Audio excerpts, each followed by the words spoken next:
doing it. It's like poetry for me, but this prose sounds awfully poetic. So I want you to know two things about this. This is about this guy. Okay, so this sort of give you a backdrop. It's about this guy who was an H-1B visa from India during Y2K, like the Y2K crisis. Okay, and he sort of gets obsessed with a video game. Okay, that's online.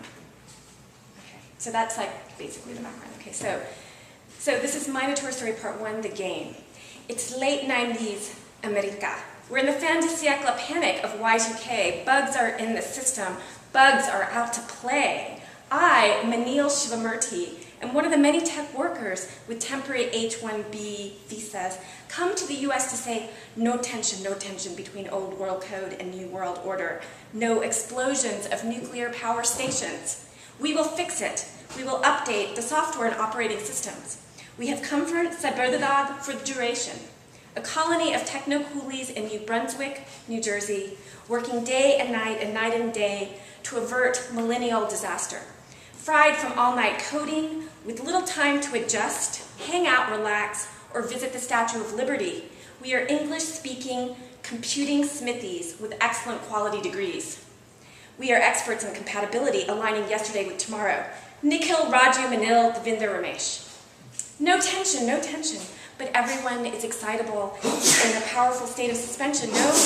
Many in the US are relaxing and having fun only by watching TV, movies, and playing games in which the sites we'd like to visit, the White House, Grand Canyon, Statue of Liberty, are blown up by alien invaders and obliterated. I, Manil, am also involved in some backstream buggery in the off hours to escape the work day and night drudgery. I have an addiction. I'm finding myself thriving only when playing a first-generation multiplayer game called Archive. Crumbs are gumming up my keyboard. I don't sleep. Archive is fun. Archive is a place maybe where I can meet and chat with some real Americans. Archive has a Noah's Ark scenario. The flood has come. Players must collaborate to fill an ark with various species in order to assure their survival as the world goes to pieces. Archive is a global game of charades or trivia, where we players gather in teams to rescue fellow creatures swamped in a diaspora of information overload. Archive is state-of-the-art for 1999, like no game I've ever seen online. My computer's processing speed is too slow to support such graphics. But why question the magic? No tension, it's like the game is alive.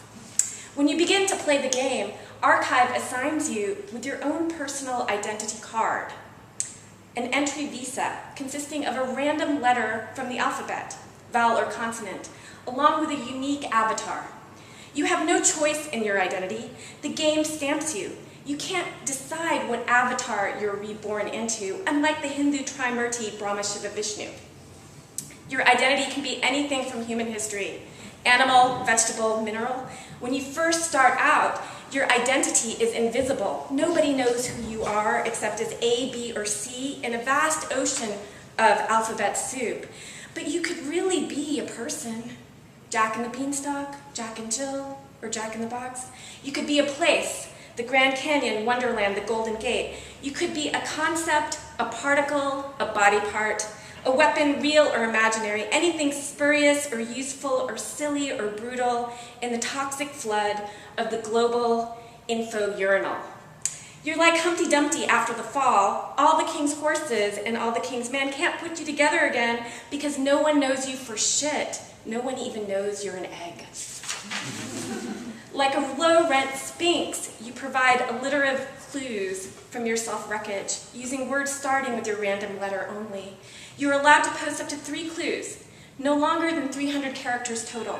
The sooner a crew solves your enigma, the less time it takes them to guess who you are, the more points you start off with upon arrival. Like life itself, you get instant creds for your luck, your ease, and speed in getting through the labyrinth. That's survival. Is there anyone out there smart enough to really get you? Okay, so then this is part 2. So we'll move on. There's poems in between. Okay, so you're going to go. So the next part is Proto-Shiva. Okay. Like I said, archives seem knowledgeable, canny even.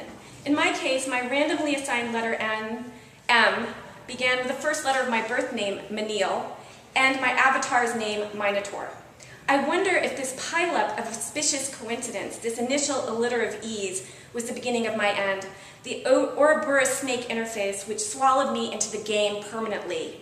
All I can say is I was rescued immediately, fast and furious, after just a single clue, as if the game wanted me bad. I earned the maximum data points for my enigma with barely a struggle. 3 words to mark my place in a global sea of trouble. Mazed, macho, monster. Fresh on the boat, I incarnated on the screen as a glittery holographic bullman with horns and a bulging phallus. I found myself this awkwardly equipped on the deck of an enormous ship met by my rescue crew. Unicorn, Adam, and Jack in the Box. Hey dude, you are way too easy. Ooh la la, isn't he pretty? Take a look at that schlong. We sang a happy song celebrating my harmonious arrival on deck. We are friendly friends in a friendly arc. Things are drastic, how fantastic. Adam looked like a can-can dancer lifting her whizzing electron skirt to expose a tight bundle of protons. Jack had no box. His jumbo clown head bounced around on a slinky umbilical spring. Unicorn messaged me in a private chat. Hey, mazed macho monster. I'll show you around. I need to lose this crew. Unicorn went on to inform me that her own avatar came from an ancient hairpin stamp excavated in this valley, maybe the first known representation of the unicorn in history. Sweet, no. Her on-screen body appeared as a sturdy bull with 1 horn, but she had added a smart set of bat wings.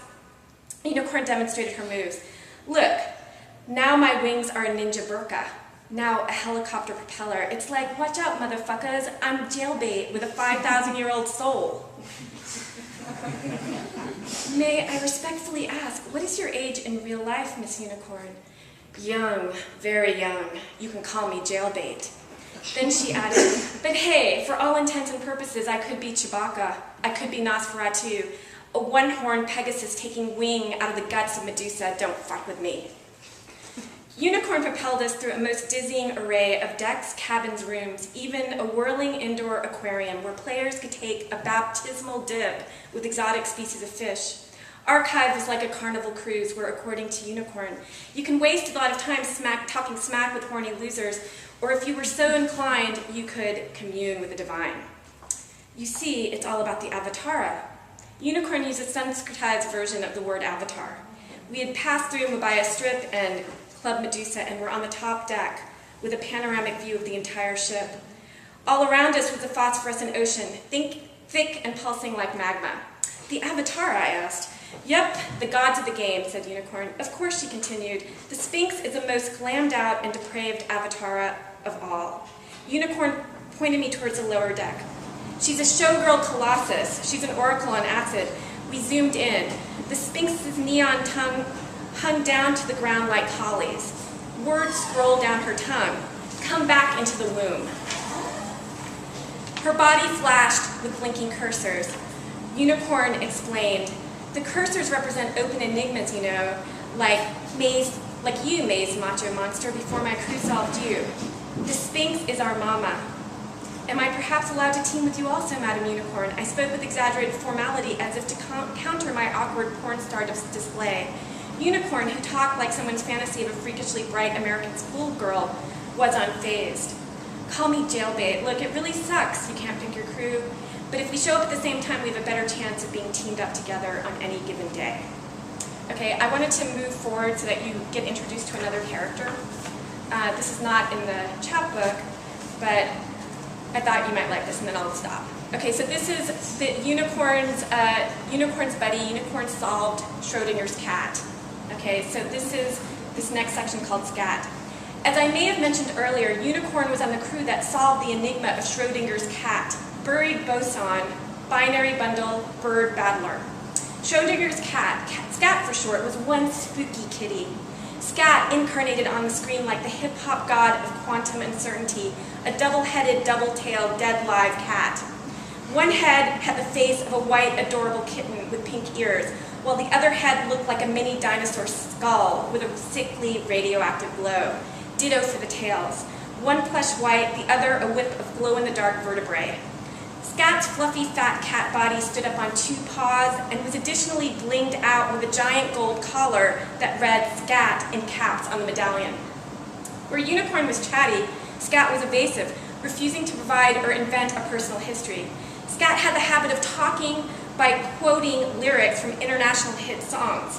When asked anything about personal biodata, such as gender, occupation, age, or place of birth, Scat would reply with, "I'm a man without conviction, Culture Club."